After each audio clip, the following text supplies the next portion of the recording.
नमस्कार दोस्तों, स्वागत है आपका आज के मुख्य समाचार में, जिसमें सबसे पहली और बड़ी ब्रेकिंग न्यूज में आपको बताएंगे कि पाकिस्तान का लाहौर बना अपराधियों के लिए सुरक्षित पनाहगाह। रिपोर्ट में हुआ चौंकाने वाला खुलासा। दूसरी ब्रेकिंग न्यूज में जिक्र होगा कि सेना प्रमुख की नियुक्ति पर बिलावल भुट्टो ने पाकिस्तान में दी चेतावनी। कहा राष्ट्रपति ने दखल दिया तो परिणाम भुगतने होंगे। जी हाँ दोस्तों, सीधा धमकी देते नजर आए बिलावल भुट्टो। तीसरी ब्रेकिंग न्यूज में जिक्र होगा कि श्रीनगर में सेना को बड़ी सफलता, 3 इस्लामिक आतंकियों को जिंदा पकड़ा और एक को वहीं कर दिया ढेर। चौथी बड़ी खबर में आपको बताएंगे कि चीन को फिर से चुनौती। दक्षिण चीन सागर से सटे फिलीपीन के द्वीपीय प्रांत का दौरा करेंगी कमला हैरिस। और इसी के साथ पांचवी बड़ी खबर में आपको बताएंगे कि इस्तांबुल धमाके से भड़क गया तुर्की। हवाई हमले में सीरिया और इराक में 90 कुर्द आतंकी ठिकानों को कर दिया नष्ट। दोस्तों, हर एक खबर की गहराई में आपको ले जाएंगे, लेकिन उससे पहले अगर आपको भी देश की सेना और पीएम मोदी पर पूरा भरोसा है तो आप अभी इस वीडियो को लाइक और चैनल को सब्सक्राइब करके बेल आइकन जरूर दबाइएगा। दोस्तों, रुक करते हैं सबसे पहली और बड़ी खबर की तरफ। पाकिस्तान का लाहौर बन चुका है अपराधियों के लिए सुरक्षित पनाहगाह। रिपोर्ट में चौंकाने वाला हुआ है खुलासा। जी दोस्तों, पाकिस्तान के लाहौर में जमीन हड़पने की घटनाओं में बढ़ोतरी से शहर में करीब 30% तक अपराध बढ़ गए हैं और इसके साथ ही ये शहर अपराधियों के लिए सुरक्षित पनाहगाह के तौर पर भी सामने आया है। रिपोर्ट के अनुसार लाहौर में हाउसिंग सोसाइटियों की संख्या में वृद्धि और बड़े पैमाने पर व्यावसायिक गतिविधियों के कारण भूमाफियाओं की हलचल तेज हुई है और अवैध तरीकों से संपत्तियों पर कब्जा करने की घटनाएं बढ़ती जा रही हैं, जिससे ज्यादातर स्थानीय लोग भय के साए में जीने को मजबूर हैं। रुक करते हैं अगली ब्रेकिंग न्यूज की तरफ। सेना प्रमुख की नियुक्ति पर बिलावल भुट्टो ने दी चेतावनी। कहा राष्ट्रपति ने दखल दिया तो परिणाम भुगतने होंगे। जी हां दोस्तों, पाकिस्तान में नए सेना प्रमुख की नियुक्ति को लेकर अटकलें जारी हैं और इस बीच पाकिस्तान पीपुल्स पार्टी के प्रमुख व विदेश मंत्री बिलावल भुट्टो जरदरी ने स्पष्ट किया है कि देश केवल प्रधानमंत्री शहबाज शरीफ द्वारा नियुक्त सेना प्रमुख को स्वीकार करेगा। केवल उन्हीं के पास इसकी संवैधानिक शक्ति है। राष्ट्रपति आरिफ अलवी ने दखल देने की कोशिश की तो इसके परिणाम भुगतने होंगे।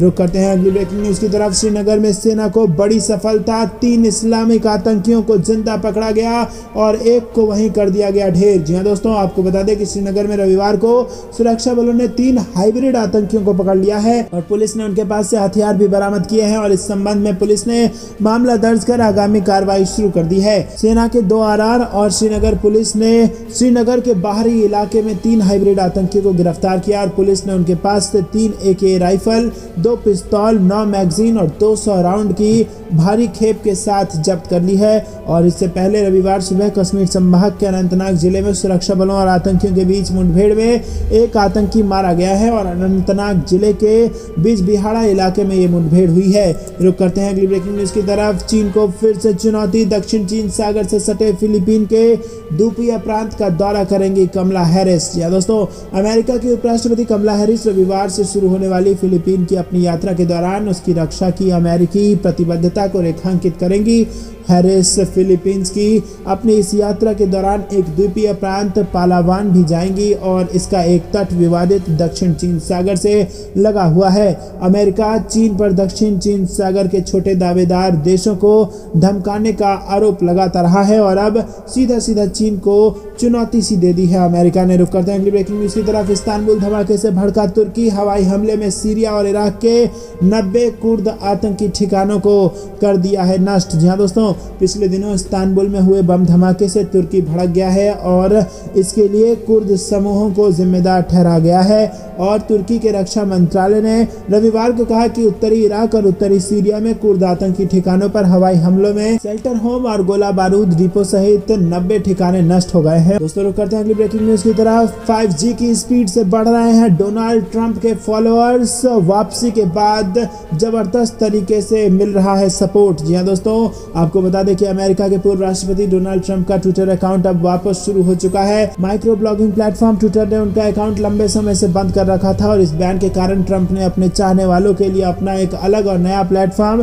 ट्रुथ सोशल शुरू कर दिया था। और बड़ी बात यह है कि बैन के बाद आज ट्विटर पर जब ट्रंप की वापसी हुई है तो उनके फॉलोअर्स की संख्या में बाढ़ आ गई है। जी हाँ दोस्तों, इस समय दुनिया भर में 5G नेटवर्क की चर्चाएं चल रही हैं। कुछ देशों में 5G शुरू हो चुका है और कुछ में होने जा रहा है और हम यहाँ इसका जिक्र इसलिए कर रहे हैं क्योंकि डोनाल्ड ट्रंप की ट्विटर पर वापसी के बाद उनके फॉलोअर्स 5G के स्पीड से आगे बढ़ रहे हैं। जी हाँ दोस्तों, गौरतलब है कि डोनाल्ड ट्रंप का ट्विटर अकाउंट जब दोबारा शुरू किया गया था तो उनके 2.3 लाख फॉलोअर्स थे और इसके बाद कुछ ही मिनटों में संख्या बढ़कर 1 मिलियन यानी कि 10 लाख हो गई और अब 20 नवंबर दोपहर करीब 1 बजे तक ट्रंप के फॉलोअर्स की संख्या 6 मिलियन यानी 60 लाख से भी ऊपर पहुंच चुकी है। रुक करते हैं अगली ब्रेकिंग न्यूज की तरफ, जो कि गुजरात इलेक्शन से जुड़ी आ रही है। ईवीएस आरक्षण से बीजेपी को काफी फायदा, साथ खड़ा है पटेल समुदाय। हार्दिक पटेल ने किया गुजरात में प्रचंड जीत का दावा। जी हाँ दोस्तों, भारतीय जनता पार्टी के नेता हार्दिक पटेल का कहना है कि केंद्र की मौजूदा कोटे में छेड़छाड़ किए बिना आर्थिक रूप से कमजोर वर्ग के लिए 10% आरक्षण करने के फैसले से गुजरात में पटेल समुदाय के कई मुद्दे हल हो गए हैं। समुदाय आगामी विधानसभा चुनावों में बीजेपी की भारी जीत सुनिश्चित करेगा। गुजरात में 2015 के पाटीदार आरक्षण आंदोलन के अगुवा रहे हार्दिक पटेल ने कहा कि आंदोलन ने 2017 के गुजरात चुनाव में लगभग 20 विधानसभा क्षेत्रों को सीधा प्रभावित किया था। उन्होंने 2017 के चुनावों के दौरान कांग्रेस का समर्थन किया था। केंद्र ने जनवरी 2019 में संविधान में संशोधन कर सामान्य वर्ग के आर्थिक रूप से कमजोर वर्गों के लिए 10% आरक्षण लागू किया था और उसने अनुसूचित जाति, जनजाति और अन्य पिछड़ा वर्ग श्रेणियों की अनुपातिक सीटों पर प्रतिकूल प्रभाव डाले बिना ईडब्ल्यूएस आरक्षण प्रदान करने के लिए शैक्षणिक संस्थाओं में सीटों की कुल संख्या बढ़ाने के निर्देश भी जारी किए।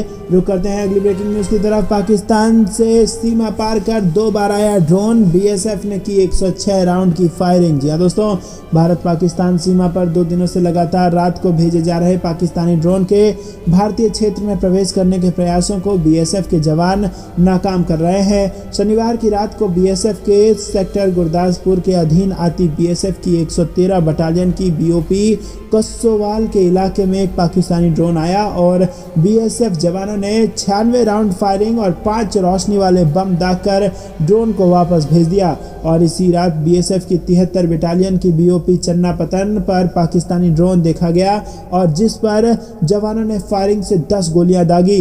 दोस्तों, रुक करते हैं अगली ब्रेकिंग न्यूज की तरफ, जो कि मध्य प्रदेश चुनाव से जुड़ी आ रही है। मुख्यमंत्री शिवराज ने विधानसभा चुनाव का किया शंखनाद, विधायकों के साथ की अहम बैठक। जी हाँ दोस्तों, मध्य प्रदेश की राजधानी भोपाल में आगामी 2023 के विधानसभा चुनाव की तैयारियां जोरों शोरों पर हैं और मुख्यमंत्री आवास में शनिवार को विधायक दल की बैठक हुई है जो आने वाले विधानसभा चुनाव पर केंद्रित रही। मुख्यमंत्री शिवराज सिंह चौहान ने बैठक में कहा कि विधानसभा चुनाव सिर पर है और इसके लिए तैयारियों में जुट जाइए। उन्होंने कहा कि विधानसभा में जनता की राय जानने के लिए सर्वे हो चुका है और इन सर्वे की रिपोर्ट्स के मुताबिक हमें तैयारियां करनी होंगी।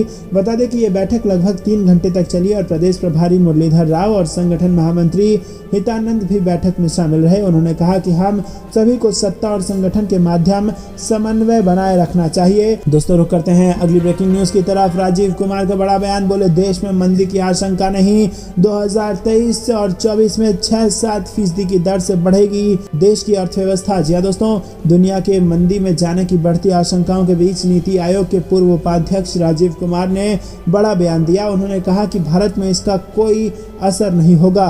अनिश्चित वैश्विक परिस्थितियों से भारतीय अर्थव्यवस्था प्रभावित तो जरूर हो सकती है, लेकिन 2023-24 में भारतीय अर्थव्यवस्था 6 से 7% की दर से बढ़ेगी।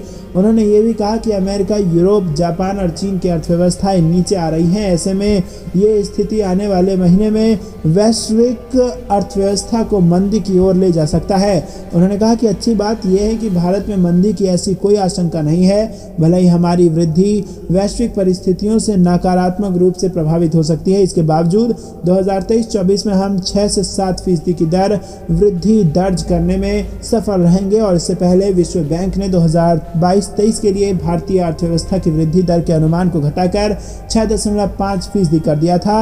वहीं अंतर्राष्ट्रीय मुद्रा कोष ने 2022 में भारतीय अर्थव्यवस्था की वृद्धि दर पर 6.8 रहने का अनुमान लगाया था। रुक करते हैं अगली ब्रेकिंग न्यूज की तरफ। खिलाफ जिहाद शुरू करे तालिबान, पाकिस्तानी जवान की हत्या पर बोला तालिबानी सैनिक। जी हाँ दोस्तों, आपको बता दें कि पाकिस्तान और तालिबान के बीच खूनी संघर्ष रुकने का नाम नहीं ले रहा है और पिछले दिनों चमन सीमा पर एक पाकिस्तानी सैनिक की हत्या कर दी गई और इस पाकिस्तानी जवान को एक तालिबानी सैनिक ने मार दिया था। और इस बीच अब तालिबानी सैनिक का वीडियो सोशल मीडिया पर वायरल हो गया है जिसमें वो पाकिस्तान के खिलाफ जिहाद का ऐलान कर रहा है और यही नहीं, उसने अन्य तालिबानियों से भी कहा है कि वो भी ऐसा ही करें। तालिबानी सैनिक ने आरोप लगाया कि पाकिस्तानी सैनिक सैनिक अफगानों का अपमान कर रहे हैं। दोस्तों रुक करते हैं अगली ब्रेकिंग न्यूज़ की तरफ। पाकिस्तान में इमरान खान ने फिर की भारत की तारीफ, कहा इंडिया की विदेश नीति पर किसी का दबाव नहीं। जी हाँ दोस्तों, पाकिस्तान के पूर्व प्रधानमंत्री इमरान खान ने एक बार फिर भारत की तारीफ की है और अपनी पार्टी के लॉन्ग मार्च के माध्यम से संबोधित करते हुए इमरान खान ने कहा कि पाकिस्तान और भारत एक साथ आज़ाद हुए थे, लेकिन दोनों की विदेश नीति में बहुत बड़ा अंतर है। पाकिस्तान तहरीक-ए-इंसाफ पार्टी प्रमुख इमरान खान ने कहा कि भारत की विदेश नीति स्वतंत्र है और उस पर किसी का कोई दबाव नहीं है और हमें भारत से सीखने की ज़रूरत है। भारत क्वाड समूह में अमेरिका के साथ है और साथ ही रूस से सस्ती दरों में तेल भी खरीद रहा है। तो दोस्तों, भारत ऐसा देश है जो रूस और अमेरिका दोनों से दोस्ती बनाकर चल रहा है, लेकिन पाकिस्तान को ज़बरदस्त नुकसान हो रहा है दोनों ही देशों से, और दोनों ही देशों के दबाव में पाकिस्तान अपनी विदेश नीति बना रहा है। और ऐसे में पाकिस्तान को भारत से सीखना चाहिए कि विदेश नीति कैसी होनी चाहिए। तो दोस्तों, ये बयान दिया है इमरान खान ने। आपको क्या कुछ लगता है कमेंट में जरूर बताइए। रुक करते हैं अगली ब्रेकिंग न्यूज़ की तरफ। सीरिया के कई शहरों पर तुर्की की एयर स्ट्राइक, हवा से बरसाए गए बम, 12 लोगों की गई जान। जी हाँ दोस्तों, आपको बता दें कि ये बेहद बड़ी खबर आ रही है। तुर्की के हवाई हमलों ने शनिवार देर रात कोबानिस शहर सहित उत्तर सीरिया के कई शहरों को निशाना बनाया और ये जानकारी वहां मौजूद कुर्द नेतृत्व वाली सेना और ब्रिटेन स्थित एक निगरानी समूह ने दी है। Syrian observatory for human rights ने कहा कि हमलों में कुर्द नेतृत्व वाले सीरियन डेमोक्रेटिक फोर्सेस के कम से कम 6 सदस्य और सरकार समर्थक 6 सैनिक मारे गए और वहीं दर्जनों के घायल होने की भी सूचना है। रुक करते हैं अगली ब्रेकिंग न्यूज़ की तरफ। अनंतनाग मुठभेड़ में लश्कर का एक आतंकी ढेर, सुरक्षा बलों और आतंकियों के बीच मुठभेड़ जारी। जी हाँ दोस्तों, आपको बता दें कि जम्मू और कश्मीर के अनंतनाग में रविवार तड़के आतंकियों और सुरक्षा बलों के बीच मुठभेड़ चल रही है। जम्मू कश्मीर पुलिस के अनुसार अनंतनाग जिले के बिजबेहरा में सुरक्षा बलों और आतंकवादियों के बीच मुठभेड़ जारी है और जम्मू कश्मीर पुलिस और भारतीय सेना द्वारा संयुक्त ऑपरेशन चलाया जा रहा है। कश्मीर जोन पुलिस ने इंटरनेट मीडिया पर ट्वीट करते हुए जानकारी दी है कि जैसे ही सुरक्षा बलों का दल आतंकियों के ठिकाने के करीब पहुंचा तो आतंकियों ने गोलीबारी शुरू कर दी और इस गोलीबारी की चपेट में लश्कर का एक आतंकी आ गया। उसे तुरंत उप जिला अस्पताल ले जाया गया, जहां डॉक्टरों ने उसे मृत घोषित कर दिया। मृत आतंकी की पहचान कुलगाम के सज्जाद त्राते के रूप में हुई है और इसी के साथ मारे गए आतंकी को सुरक्षा बल अपने साथ लेकर अनंतनाग में छिपे आतंकियों की तलाश में जुटे थे कि अचानक एक जगह पर छिपे आतंकियों ने गोलीबारी शुरू कर दी। रुक करते हैं अगली ब्रेकिंग न्यूज़ की तरफ। पाकिस्तान और चीन का नाम लिए बगैर जयशंकर ने खोल दिया आतंकवाद पर मोर्चा। जी हाँ दोस्तों, अंग्रेजी अखबार टाइम्स ऑफ इंडिया में छपी खबर के अनुसार प्रधानमंत्री के बयान पर विदेश मंत्री एस जयशंकर ने कहा है कि कुछ देश आतंकवाद को शासन कला के एक उपकरण के रूप में इस्तेमाल करने की प्रवृत्ति और दूसरों की इसे सही ठहराने की कोशिश की बड़ी वजह है कि आतंकवाद का खतरा बढ़ता जा रहा है। No money for terror conference में अपनी बात रखते हुए जयशंकर ने चीन और पाकिस्तान का नाम लिए बगैर दोनों को ही रगड़ा और कहा कि ये जरूरी है कि सभी आतंकवाद को लेकर एक और अविभाजित मत रखें। उन्होंने कहा कि आतंकवाद आतंकवाद होता है और कोई राजनीतिक विचारधारा इसे न्यायोचित नहीं ठहरा सकती। चीन ने कई बार संयुक्त राष्ट्र द्वारा पाकिस्तान से चलने वाले कई चरमपंथी संगठनों के कमांडरों को वैश्विक आतंकवादी ठहराए जाने की कोशिश को रोक दिया है। जयशंकर कहते हैं कि इस संकट से निपटने के लिए देश को राजनीति से ऊपर उठना पड़ेगा। आतंकवाद से सख्ती से सारे मोर्चों पर लड़ना होगा, हर परिस्थिति और हर जगह पर लड़ना होगा। विदेश मंत्री ने कहा कि नो मनी फॉर टेरर मंच आतंकवाद के लिए की जा रही वित्तीय सहायता से लड़ेगा। उन्होंने कहा कि जब बात आतंकवाद की आती है तो हम अपनी नज़रें कभी नहीं फेरेंगे और हम कभी आतंकवाद पर समझौता नहीं करेंगे और हम न्याय सुनिश्चित करने की हर संभव कोशिश भी नहीं छोड़ेंगे। रुक करते हैं अगली ब्रेकिंग न्यूज़ की तरफ। भाजपा का एक ही लक्ष्य, हमारा गुजरात विकसित और समृद्ध बने, पीएम मोदी का बड़ा बयान। जी हाँ दोस्तों, आपको बता दें कि गुजरात विधानसभा चुनाव में अब कुछ ही दिन का वक्त रह गया है। चुनाव नज़दीक आते ही सभी दलों ने प्रचार तेज कर दिया है और भाजपा, कांग्रेस और आम आदमी पार्टी ने चुनाव में पूरी ताकत झोंक दी है। विभिन्न दलों के तमाम बड़े नेता अपनी अपनी पार्टियों के लिए प्रचार का माहौल बनाने में जुटे हैं और प्रधानमंत्री नरेंद्र मोदी ने भी गुजरात में अपने तूफानी प्रचार का आगाज कर दिया है। मोदी 3 दिवसीय गुजरात दौरे पर हैं और दौरे के दूसरे दिन यानी आज प्रधानमंत्री सौराष्ट्र क्षेत्र में 4 रैलियां करेंगे और इससे पहले मोदी ने सोमनाथ मंदिर के दर्शन किए और पूजा अर्चना की। वहीं गृह मंत्री अमित शाह रविवार को तापी और नर्मदा जिले में रैलियां करेंगे। दोस्तों, इसी के साथ प्रधानमंत्री मोदी ने कहा कि हमारा एक ही लक्ष्य है, हमारा गुजरात विकसित और समृद्ध बने। रुक करते हैं अगली ब्रेकिंग न्यूज की तरफ। जल जीवन मिशन में बड़ी छलांग लगाकर टॉप पर पहुंचा उत्तर प्रदेश, देश में शाहजहांपुर निकला सबसे आगे। जी हाँ दोस्तों, जल जीवन मिशन में योगी सरकार के प्रयासों से यूपी देश में नंबर 1 पर आ गया है। ग्रामीण क्षेत्रों में हर घर नल कनेक्शन देने में शाहजहांपुर देश में टॉप पर आ गया है। वहीं दूसरे नंबर पर बुलंदशहर और तीसरे नंबर पर बरेली है। वहीं एक महीने में 25% कनेक्शन देकर कीर्तिमान बनने में जो 4 जिले शामिल हैं उनमें इन 3 के अलावा मिर्जापुर भी शामिल है। वहीं मुख्यमंत्री योगी आदित्यनाथ के नेतृत्व में चलाए गए अभियान में ग्रामीण पेयजल आपूर्ति के मामले में यूपी ने बड़ी छलांग लगाई है। देश भर के जिलों की रैंकिंग में यूपी ने शीर्ष पर रहने का कीर्तिमान बना लिया है और जल जीवन मिशन की वेबसाइट पर नल का कनेक्शन देने के मामले में 6,89,990 अंक पाकर देश में सबसे आगे शाहजहांपुर है। रुक करते हैं अगली ब्रेकिंग न्यूज की तरफ।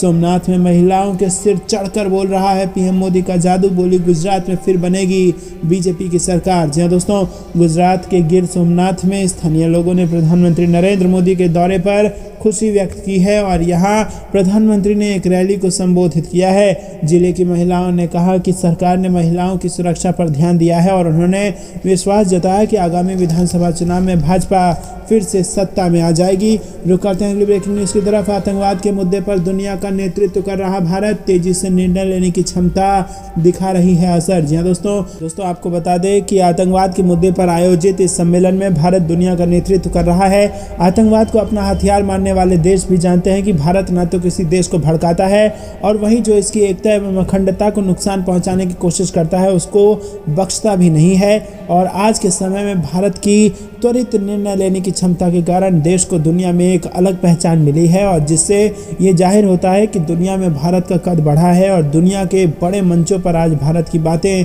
ध्यान से सुनी जाती हैं और ये बातें रक्षा मंत्री राजनाथ सिंह ने 2 अलग अलग कार्यक्रमों में कही हैं। दोस्तों, आपको बता दें कि आतंकवाद के मुद्दे पर भारत दुनिया का नेतृत्व करने के अपने पक्ष में समर्थन जुटाने में सफल रहा है और रक्षा मंत्री राजनाथ सिंह ने कहा कि आतंकवाद को अपना हथियार मानने वाले देशों को अच्छी तरह मालूम है कि भारत किसी देश को बेवजह छेड़ता नहीं है और छेड़ने वालों को वो मुंहतोड़ जवाब देना भी जानता है।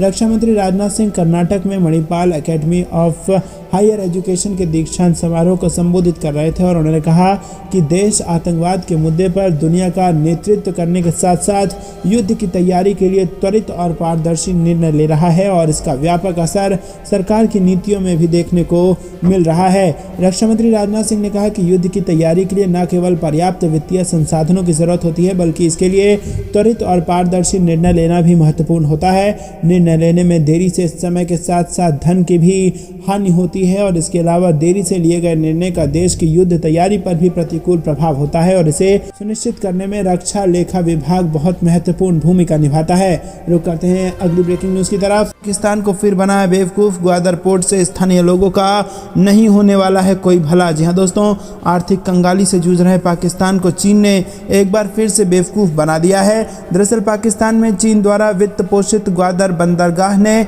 आर्थिक क्रांति का वादा किया था। पाकिस्तान सरकार को उम्मीद थी कि ग्वादर बंदरगाह चीन को सौंपे देने के बाद उसके स्थानीय लोगों का भला होगा और उन्हें आर्थिक रूप से मदद मिलेगी, लेकिन ऐसा कुछ नहीं हुआ और ये एक अलग तरह का बंदरगाह समझौता बनकर रह गया जिसका आर्थिक लाभ स्थानीय आबादी को नहीं मिल रहा है बल्कि चीन को मिल रहा है। और जिस बात के लिए लगातार भारत अपने पड़ोसियों को चेतावनी देते रहा है कि चीन से बचो, उसका लक्ष्य आपके देश में विकास करना नहीं बल्कि आपको खरीद लेना है, वहीं यहाँ पर पाकिस्तान में साबित हो रहा है। दोस्तों, ग्वादर को लेकर पाकिस्तानियों ने खूब सपने देखे थे कि जब चीन के हाथ में ये बंदरगाह होगा तो हमारी समृद्धि बढ़ेगी, लेकिन हुआ ये कि पाकिस्तान तो कंगाल हो गया, चीन की समृद्धि जरूर बढ़ गई है और अब जबरदस्त कर्ज के बोझ में दब गया है पाकिस्तान, और भारत इसके लिए हमेशा से अपने पड़ोसियों को चेतावनी देता रहा है। दोस्तों आपको क्या कुछ लगता है कमेंट में जरूर बताइए। वीडियो को लाइक करना मत भूलिएगा। रुक करते हैं अगली ब्रेकिंग न्यूज़ की तरफ।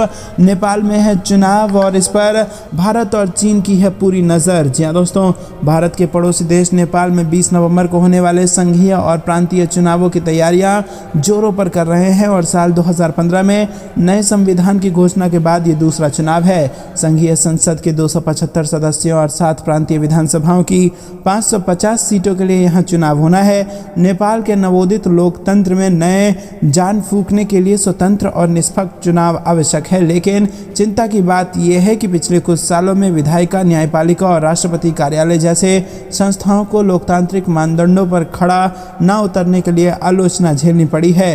दोस्तों आपको बता दें कि नेपाल का चुनाव महत्वपूर्ण है और नेपाल में हिंदू राष्ट्र और भारत बनाम चीन जैसे मुद्दे हैं, और आपको बता दें कि बिग ब्रदर है नेपाल का भारत और नेपाल की नेचुरल दोस्ती है, क्योंकि नेपाल को अगर समुद्र का एक्सेस चाहिए तो उसको भारत से दोस्ती बना के रखनी पड़ेगी। लेकिन दूसरी तरफ अपने पांव तेजी से पसार रहा चीन किसी भी वक्त नेपाल पर, तिब्बत पर, अरुणाचल प्रदेश पर और कुछ ऐसे इलाकों पर कब्जा कर लेना चाहता है, भूटान पर भी कब्जा कर लेना चाहता है। तो ऐसे में नेपाल को ये सतर्क रहना होगा कि चीन की फंडिंग से और चीन की चालबाजियों से नेपाल के चुनाव में बचा जा सके। और दोस्तों भारत हमेशा से नेपाल और भारत दोनों के ही बीच के रिश्तों को मजबूत करने के लिए खड़ा रहता है और दोनों ही देशों में समृद्धि चाहता है। आपको क्या कुछ लगता है कमेंट में जरूर बताइए। नेपाल का असली दोस्त कौन है, भारत या चीन? कमेंट में बताइएगा। रुक करते हैं अगली ब्रेकिंग न्यूज़ की तरफ। अमेरिकी F-16 फाइटर जेट बनाम चीन के घटिया हथियार, दुविधा में पड़ गया है पाकिस्तान। भारत से दुश्मनी पड़ गई है भारी। जी हाँ दोस्तों, भारत से दुश्मनी मोल लेने वाली पाकिस्तान की सेना इन दिनों अजीब दुविधा से गुजर रही है और उसके लिए एक तरफ कुआं तो दूसरी तरफ खाई वाली स्थिति पैदा हो गई है। दोस्तों एक तरफ पाकिस्तान की सेना अपने सदाबहार दोस्त चीन से लगातार फाइटर जेट, ड्रोन, रेडार और आर्टिलरी ले रही है और वहीं उसकी अमेरिकी हथियारों पर निर्भरता लगातार बनी हुई है। और इसकी वजह यह है कि चीन के हथियार अभी भी उतने विश्वसनीय नहीं हैं जितने कि अमेरिका के, और यही वजह है कि पाकिस्तान के अमेरिका F-16 फाइटर जेट पर निर्भरता लगातार बनी हुई है और उधर अमेरिका और चीन के बीच तनाव बढ़ता ही जा रहा है, जिससे पाकिस्तान के लिए दोनों में संतुलन बैठाना बहुत मुश्किल होता जा रहा है। रुक करते हैं अगली ब्रेकिंग न्यूज़ की तरफ। भूतल के 80% पत्थर हो चुके हैं तैयार, अयोध्या राम मंदिर से जुड़ी बड़ी खबर। मकर संक्रांति 2024 तक गर्भगृह में स्थापित हो जाएंगे रामलला। जी हाँ दोस्तों, भगवान श्री राम की नगरी अयोध्या में भव्य राम मंदिर निर्माण का काम गति पकड़ चुका है और इसके बीच में ही श्री राम जन्मभूमि तीर्थ क्षेत्र ट्रस्ट की भवन निर्माण समिति भी लगातार इसकी प्रगति जानने के लिए बैठक करती रहती है। भवन निर्माण समिति के चेयरमैन नृपेंद्र मिश्र ने लगातार दूसरे दिन सर्किट हाउस के साथ ही राम जन्मभूमि ट्रस्ट में ट्रस्ट के महासचिव चंपत राय व निर्माण एजेंसी के अधिकारियों के साथ बैठक की और कार्य प्रगति की जानकारी ली। अयोध्या में इस बार राम जन्मोत्सव के अवसर पर गर्भगृह में रामलला के मुख मंडल तक सूर्य की रोशनी पहुंचाने की भी तैयारी पूरी है और कार्य की गति देखकर लग रहा है कि मकर संक्रांति 2024 पर रामलला को नवनिर्मित मंदिर के गर्भगृह में रामलला को स्थापित कर दिया जाएगा।